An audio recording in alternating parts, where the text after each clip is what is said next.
오늘은 종려주일로 섬기는 날입니다.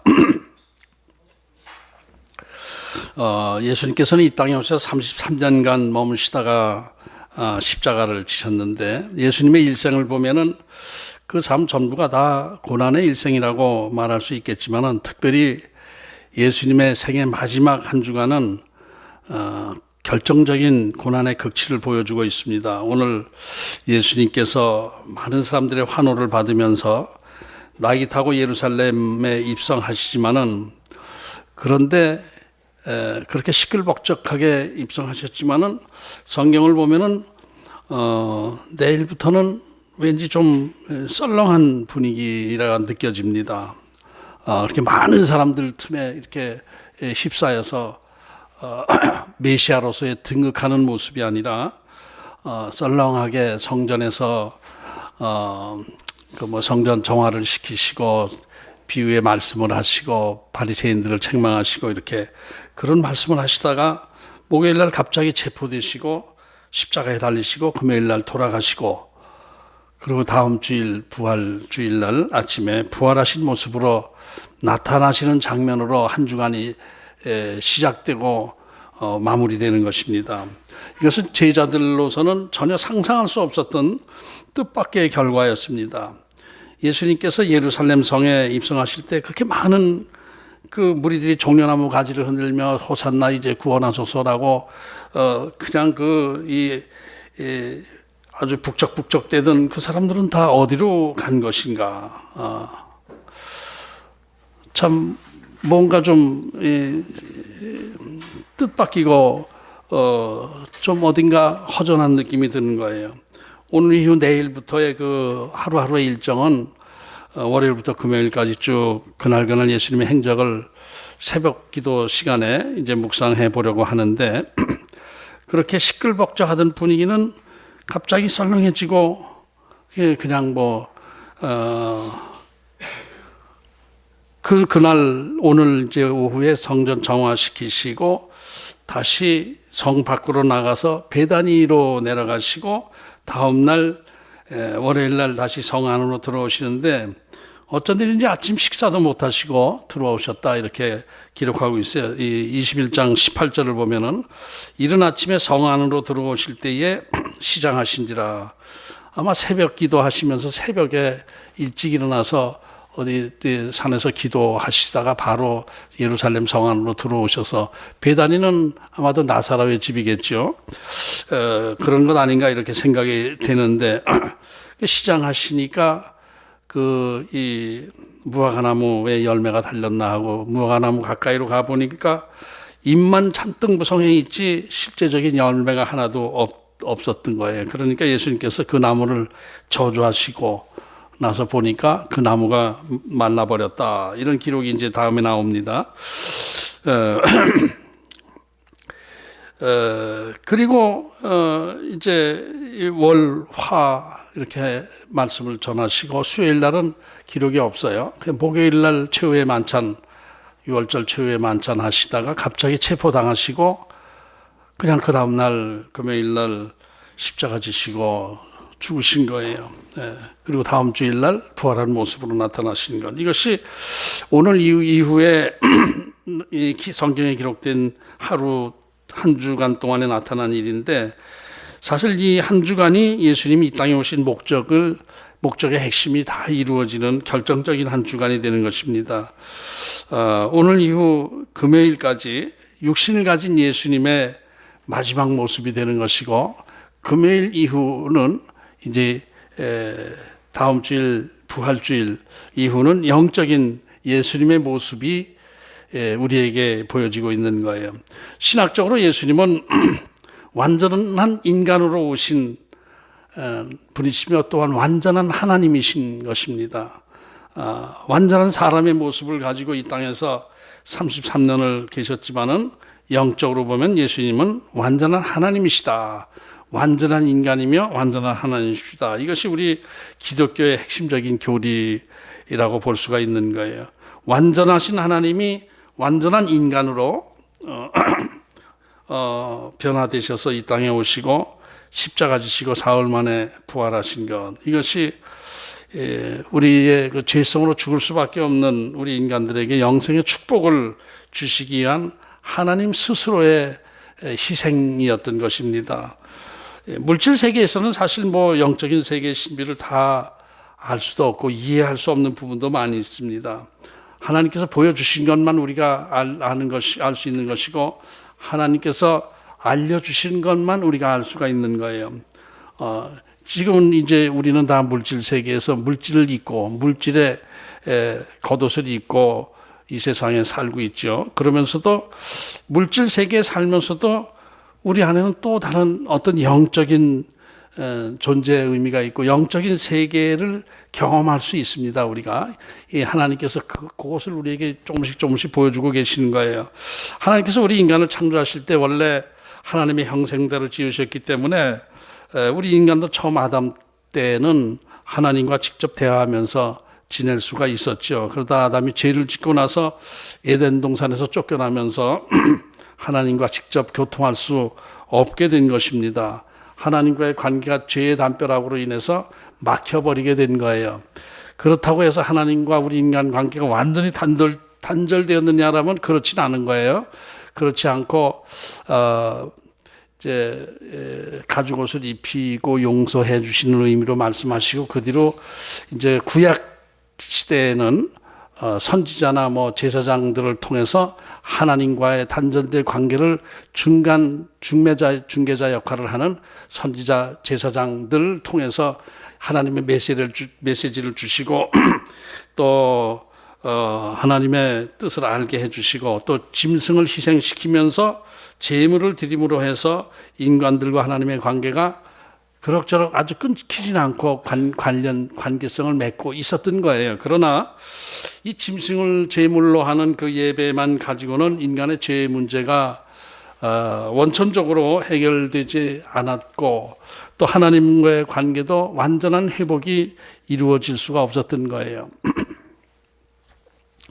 이렇게 하나님과 인간의 관계가 불확실한 것을 해결하고 하나님과 인간 관계를 다시 원상태로 복구시키기 위해서 성자 하나님이신 예수 그리스도가 스스로 제물이 되셔서 이 땅에 내려오신 것, 그래서 죄인인 우리들을 죄를 덮어주시고 하나님과 연합된 하나의 생명으로 만들어 주신 것입니다. 이것이 예수님이 이 땅에 오신 목적인 것이죠. 우리 모든 인간의 죄를 대신하여 죽은 것이 십자가이고, 우리 인간에게 새로운 생명을 주시고 부활 생명 영생의 축복을 주신 것이 부활의 의미인 것입니다. 지금 예수님을 구주로 맞아들이고 생명의 주인으로 영접한 우리들은 삼위일체 하나님이 우리 안에 계십니다. 저와 여러분 안에 지금 계시면서 성령님을 통해서 하나님과 교통하고 하나님께 구하고 하려고 이렇게 할 수 있는 하나님의 자녀로서의 삶을 살 수 있게 된 것입니다.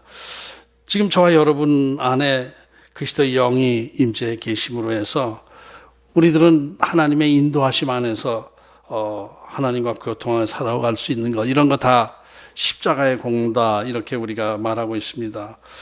우리 안에 지금 저와 여러분 안에는 성령님이 임재해 계시죠. 제 안에 계신 성령님이 여러분 안에 계신 성령님과 한 성령님이십니다. 다 하나.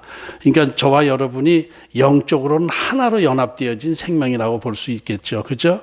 나의 생명의 주인, 내 생명의 뿌리가 성령님이고 그 안에 우리 안에 계시고 다 여러분 안에도 계시니까 안에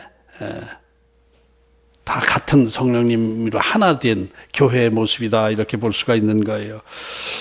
비록 우리가 육신의 몸을 입고 이 땅에서 힘든 삶을 살고 또 눈에 보이지도 않는 작은 바이러스 때문에 병들고 고통당하고 두려워하고 또 죽기도 하고 이러고 있지만은 우리는 우리의 영은 하나님과 연합되어져 있고 저 여러분 다 연합되어져 있기 때문에 하나님과 하나님의 생명과 연합되어진 영원한 생명을 갖고 있는 것, 이것이 우리들의 존재성이다, 이것을 우리가 알아야 됩니다.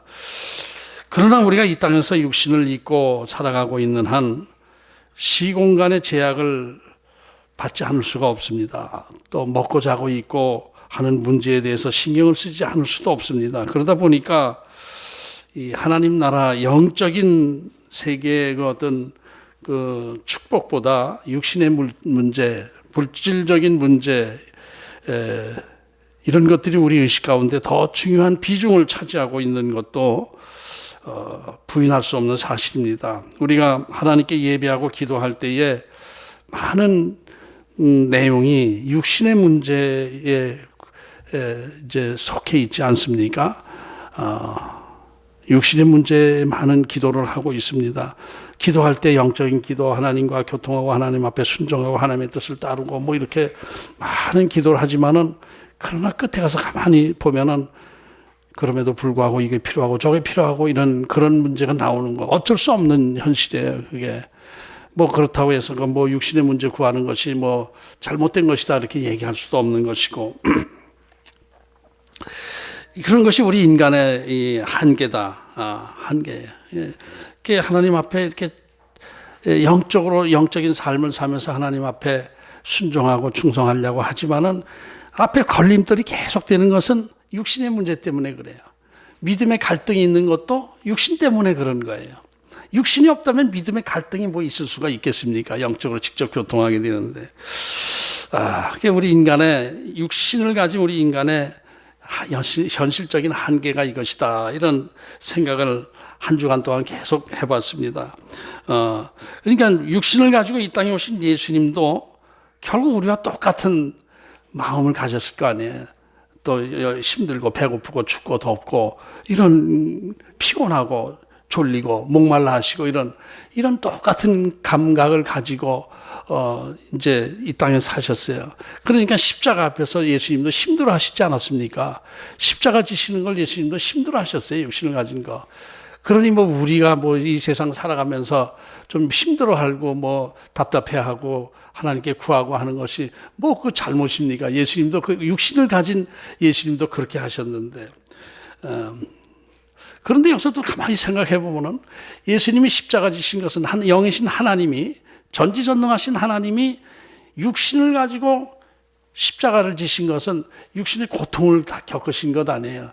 고통을 겪지 않으셨다면은 우리를 위해서 죽으셨다는 그런 어떤 그 가치가 없을 거예요. 그죠? 하나도 힘 안 들고 그냥 십자가 지는 흉내만 내고 그냥 고통당하지 않으시고 우리를 구원하셨다라고 그러면 그게 뭐 속죄 제물도 아니요, 아무것도 아니죠. 육신이 힘들므로 해서 우리의 영혼을 구원시킨 거란 말이에요.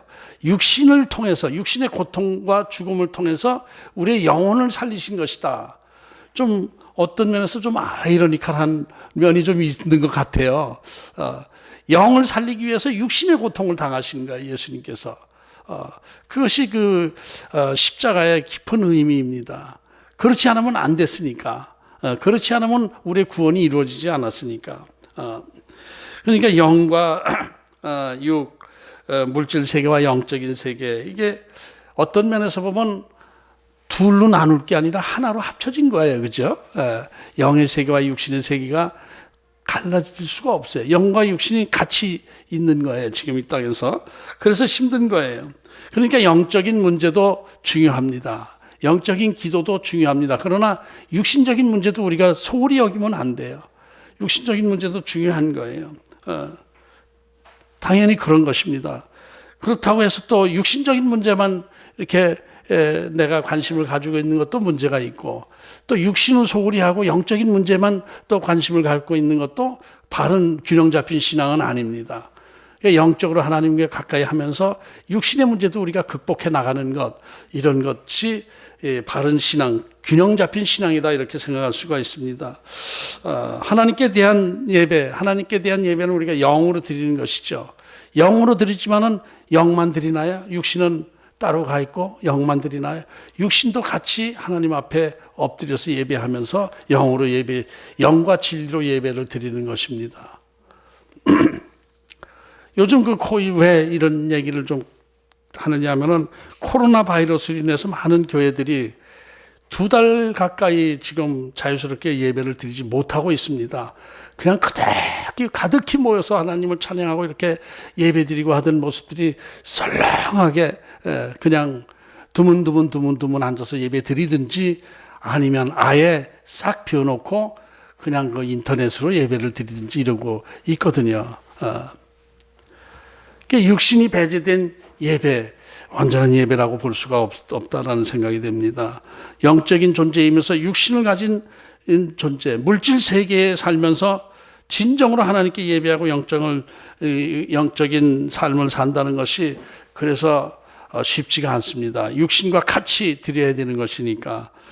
그래서 우리가 이런 문제에 대해서 내 육신도 하나님 앞에 굴복해야 되는구나. 영적인 면만 굴복하는 것이 아니라 육신도 굴복해야 되는 거예요. 우리 육신이 이 땅을 떠나서 주님 앞에 간다고 하면은 육은 땅에 묻히게 되고 영이 주님을 만나게 될 텐데 이때는 뭐 제약이 있겠습니까? 믿음의 어떤 갈등, 의심도 없을 거예요. 영으로만 하게 되면. 그렇게 되면 좋아요. 근데 육신을 덧입고 있기 때문에 믿음의 의심도 생기고 회의도 생기고 또 무슨 이 바이러스 때문에 육신은 빼놓고 그냥 영만 하나님 앞에 예배드리고 이러고 있다는 것이죠. 그래서 마음이 참 요새는 우리는 그냥 평소처럼 예배를 드리고 있지만은 그런 마음이 계속 불편하고 하나님에 대한 어떤 그 교회에 대한 교회에 주시는 하나님의 메시지가 무언가, 하나님이 이런 상황 속에서 지금 굉장히 힘들고 있는데 예배 드리는 것 자체가 힘들어서 이게 어떻게 되는 것입니까? 지금 인터넷으로 예배 드리는 것이 과연 옳은 일인가? 하나님이 기뻐 받으시는 예배인가? 이런 문제에 갈등을 하면서 이 예배의 위기, 교회의 위기, 이 속에서 우리는 어떻게 지혜롭게 이 문제를 해결해 나가야 될까 하는 문제를 내내 생각하게 되었습니다. 이 핵심은 더 하나님 앞에 겸손해져야 되고 내가 죽어야 되고 낮아져야 되고 하나님 앞에 아주 완전히 매달리는 그런 교회가 될 때에 하나님께서 교회를 회복시켜 주실 것 같은 생각이 들어요. 지금 예배가 비정상적인 예배를 드리는 것이 지금 6주째가 되는데, 오늘이 6주째가 되는데 이게 또 2주간 또 연장한다면 8주 2달이 되는 것이고 그것으로 끝나질 것이라고 생각이 안 돼요.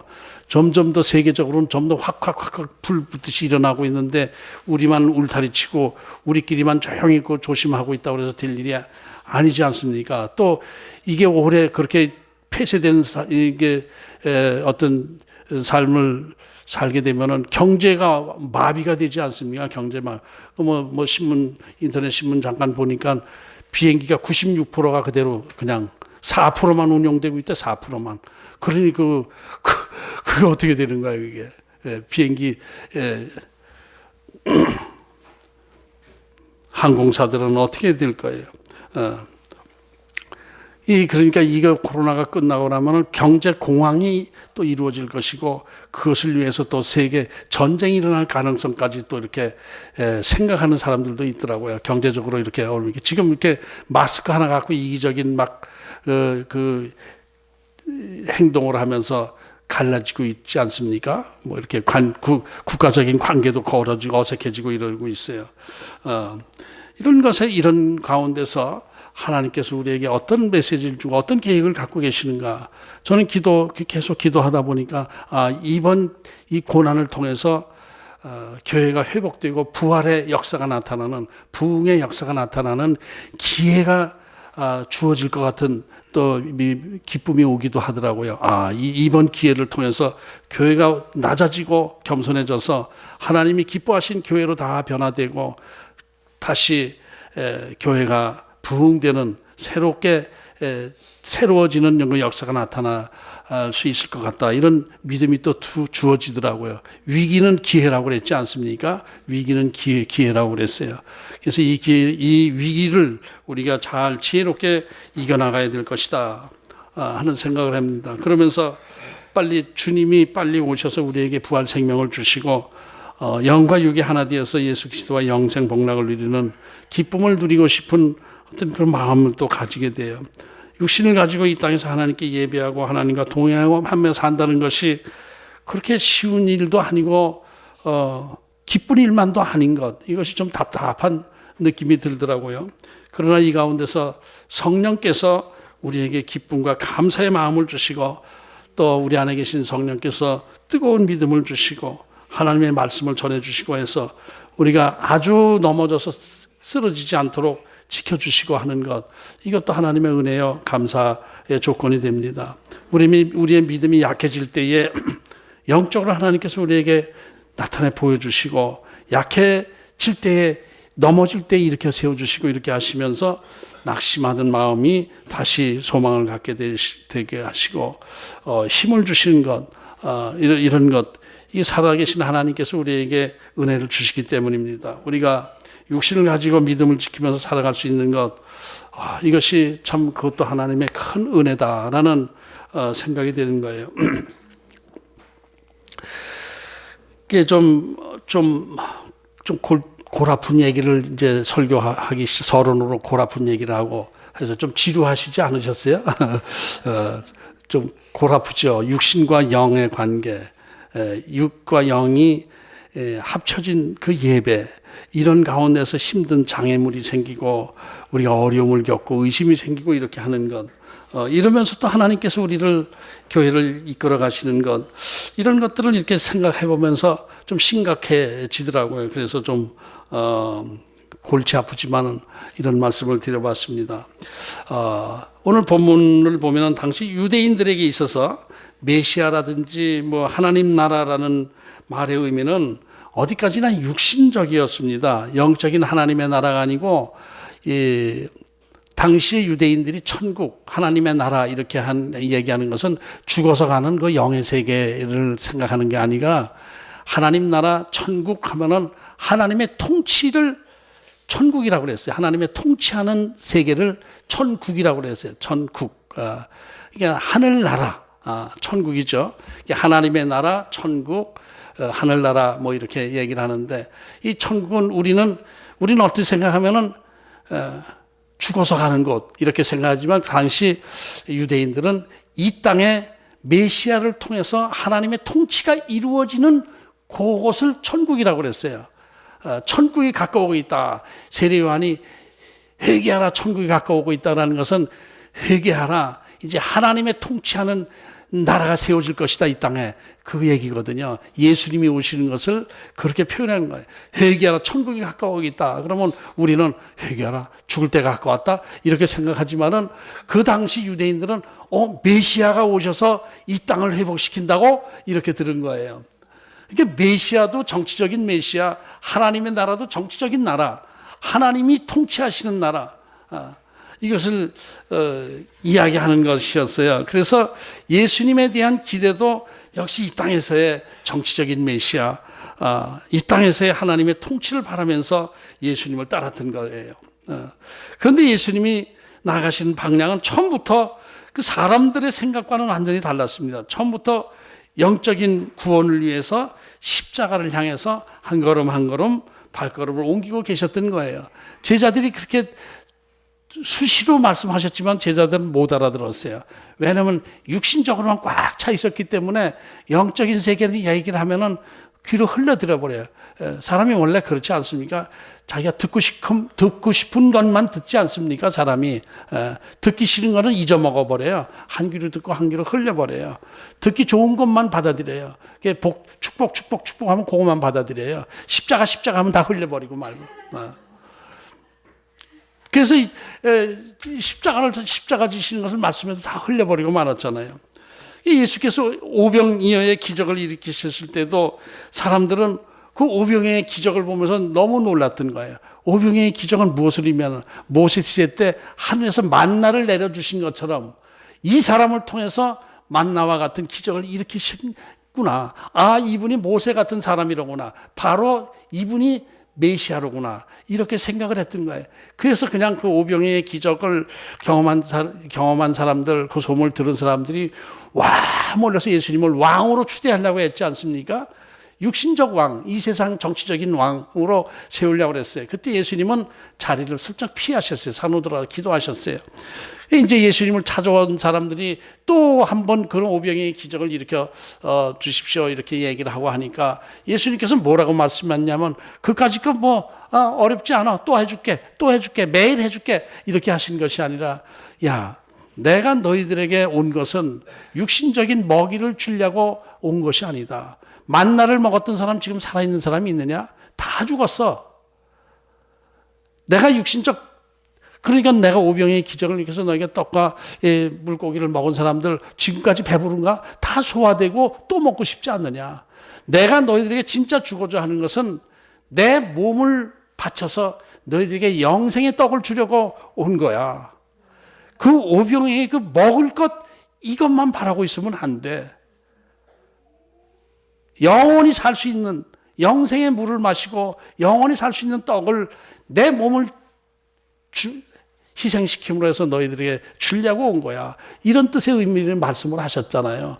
그러니까 또 이게 아리송한 거예요. 무슨 얘기야 또 뭐 그냥 떡 이 오병이의 기적을 한번 이렇게 세워주시면 우리가 얼마나 감사하고 고맙겠는데 그렇게는 안 해주시고 뭐 영생의 떡 같은 거 그런 거나 얘기하시고 좀 우리가 기다리던 메시아는 아니다 하고 많은 사람이 떠나갔어요. 예수님의 그 전성기가 오병이어까지거든요. 오병이어의 사건이 끝나고 그 다음날 모여서 예수님께서 영생의 떡을 말씀하시고 나니까 다들 뭐야 이거 아닌 것 같은데 싹 떨어져 나갔어요. 그 많은 사람들이 다 떨어져 나갔어요. 그래서 예수님께서 제자들에게 너희도 떠나갈 것이야. 그러니까 베드로가 뭐라 했죠? 영생의 말씀이 여기 계시는데 우리가 왜 떠나갑니까? 참 이 베드로가 대답은 참 잘해요. 너희들은 나를 누구라고 하니까 주는 그리스도이시여 살아계신 하나님의 아들이십니다. 이렇게 대답 잘했어요. 근데 그 뒤로 바로 이상한 짓을 하죠.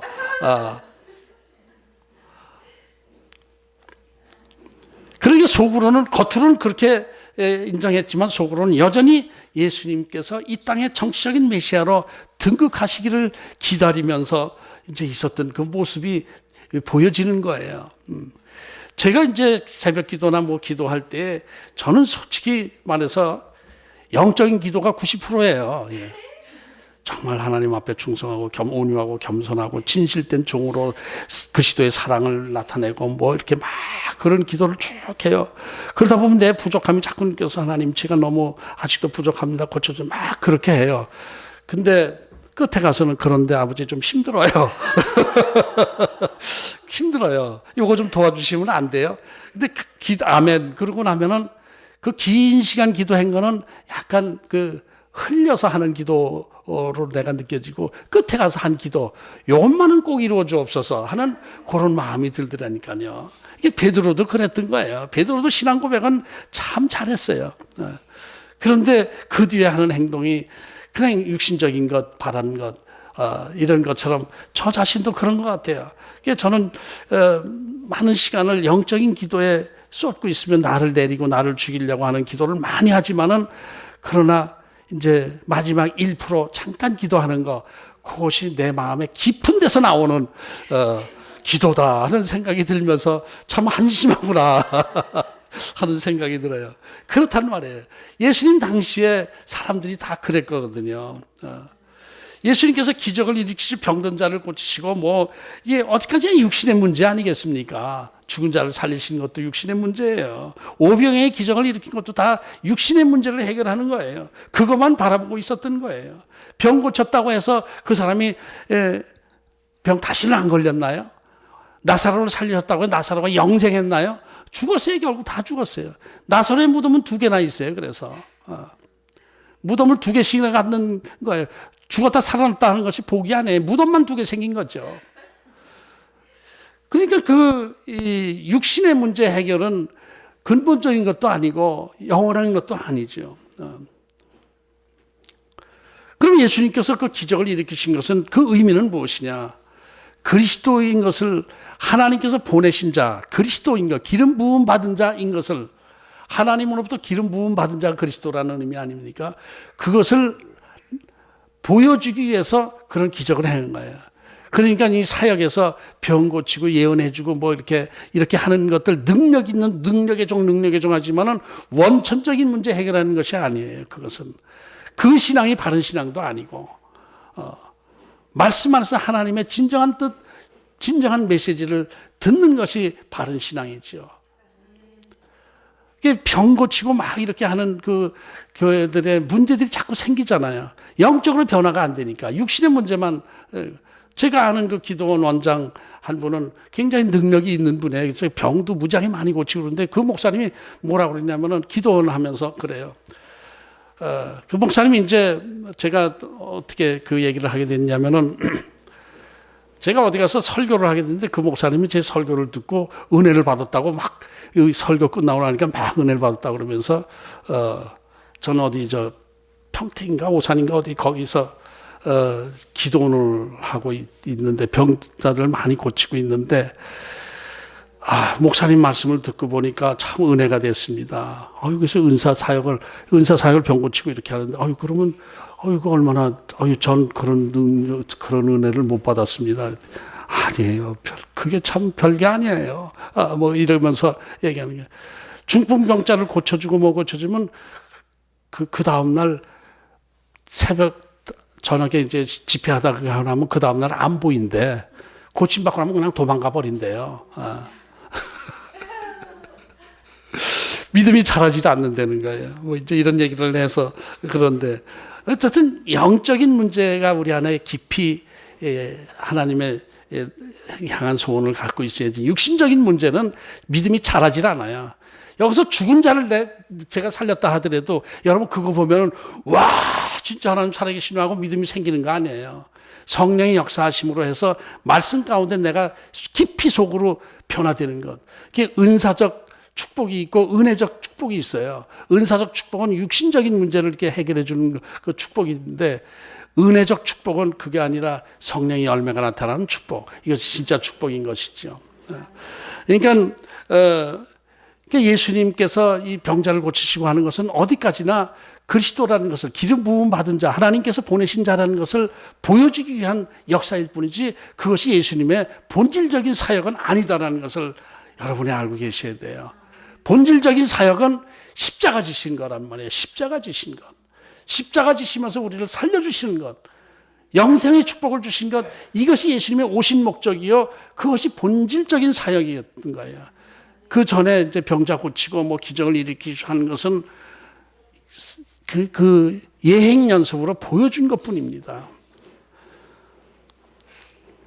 그래서 이제 우리가 이 땅에서 육신적인 문제를 구하고 하는 것, 이런 것 뭐 잘못된 것 아닙니다. 구해야 됩니다. 그러나 더 근본적인 원천적인 것은 영적인 축복, 영생의 축복을 바라보면서 감사하며 하나님께 예배하는 그 삶이 진짜 예배의 삶이요 축복인 것입니다.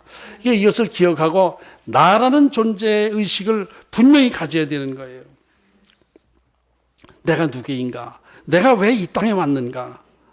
무엇을 하다가 하나님 앞에 가게 될 것인가? 이런 것을 기억하면서 이 땅에서 내가 할 일을 찾아서 사명을 찾아서 이제 일을 한 과정 중에서 하나님께서 출장비를 보내주시면 그게 물질의 축복이라고 우리는 그러는 거예요. 내 일을 해라 하면서 물질 주면 아이고 물질 축복 주셔서 감사합니다. 그건 물질의 축복이 아니라 물질의 사명을 주신 것이죠.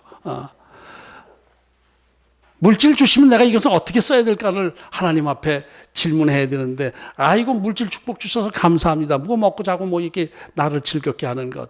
이런 것들에 쭉 깔려 있다 보니까 지금 십자가 지는 성도가 많지 않고 세상 사람들로부터 지탄을 받고 있는 모습이 된 것입니다.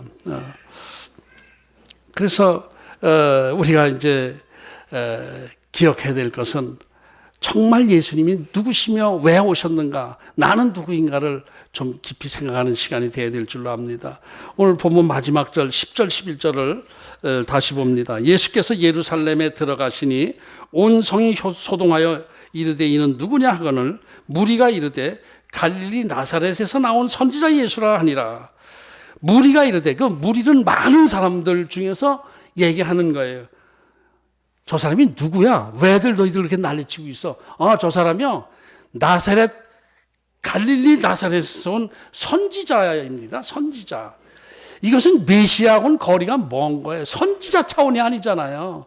그건 구약시대 때 있던 선지자 차원이죠. 그러면서 호산나 호산나 하고 그러고 있었던 거예요. 육신의 문제를 해결해 주는 그런 존재로 알면서 갈릴리 나사렛에서 온 그 선지자입니다. 저 사람. 그러면서 호산나 호산나 하고 있었던 거예요. 완전히 아닌 것이죠. 그거 아닌 것이죠. 그러다 보니까 십자가 앞에서 다 떨어져 나가고 십자가 앞에서 오히려 예수님을 십자가에 못 박으라고 그냥 소리치는 그런 존재들이 돼버리고 마는 거예요. 우리가 육신의 문제 해결을 위해서 주님을 찾고 하다 보면은 믿음이 자라질 않아요. 언젠가는 예수님을 떠나게 될 가능성도 많은 거예요. 영적인 메시아를 기다리는 우리가 되어야 되는 거예요. 우리가 오늘 이런 데서 우리 입장을 생각해, 우리 입장에서 한번 바라봅니다. 그 당시 제가 그 2000년 전 그 당시에 제가 있었다면은 그 예루살렘 성 안에서 무리 중에 섞여 있었다면은 나는 과연 아이고 이 사람들아 지금 육신의 문제 해결하려고 예수님 들어오시는 게 아니야. 육신적 메시아가 아니야. 영적인 메시아야. 영원한 천국, 영원한 영생을 주시기 위해서 지금 십자가 지러 들어가시는 거야. 바보들아. 아이고 어떻게 신앙이 그렇게 유치하냐. 저 같으면 그랬을지도 몰라요. 그죠? 근데 여러분 같으면 어떻게 했을까요? 호산나 호산나 나사렛 갈릴리 나사렛에서 오신 선지자 어서 오십시오. 그러고 있었을까요? 주는 그리스도시요 살아계신 하나님의 아들이십니다라고 고백하고 있었을까요? 베드로처럼 말로는 그렇게 고백하지만 속으로는 그래도 먹을 거 오병이어의 기적을 다시 한번 주세요. 그러고 있을지도 모르고 그렇다는 것이죠. 그래서 우리가 바른 신앙 고백이 있어야 될 거예요. 우리가 예수님이 오늘 낙이 타고 우리 예루살렘 성 안으로, 지금 여기 예루살렘 성 안으로 예수님이 지금 오실 때에 어떤 신앙을 고백을 우리가 해야 되는가? 예수님께서 영이신 하나님께서 스스로 육신의 몸을 입으시고 이 땅에 오셔서 육신적인 고통을 당하시면서 육신적인 죽음을 당하시면서 우리의 생명을, 영원한 생명을 주시기 위해서 오신 분이십니다. 저는 그 예수님을 나의 구세주로 영접합니다. 이런 고백이 있어야 될 거예요. 그 예수님을 영적으로 만나야 될 거예요. 그리고 예수님이 원하시는 삶을 살아가는 십자가 지는 삶을 살아가는 마음의 자세를 가져야 될 거예요. 그런 바른 신앙 고백을 가질 때에 지금 이렇게 교회의 어떤 그 고난 중에서 이겨나갈 수 있을 것이고 그 고난 중에서 오히려 이 고난과 시련이 이제 부흥의 기회가 될 수 있는 그런 기회로 만드는 신앙이 될 줄로 믿습니다. 진실된 고백, 진정한 고백, 예수 그리스도가 영적인 나의 메시아, 영적인 생명의 주인으로 내 안에 오신 것, 저와 여러분 안에 오신 것, 들어오신 것, 이것이 오늘 종려주일의 의미가 되는 것입니다. 이런 예수님을 영접함으로 해서 진정한 믿음, 정말 하나님이 원하시는 믿음 안에서 육신을 갖고 있지만은 육신의 답답함이 있지만은 그럼에도 불구하고 주님을 영적인 축복의 주인으로 영접하는 저와 여러분 되시기를 주의 이름으로 축복합니다.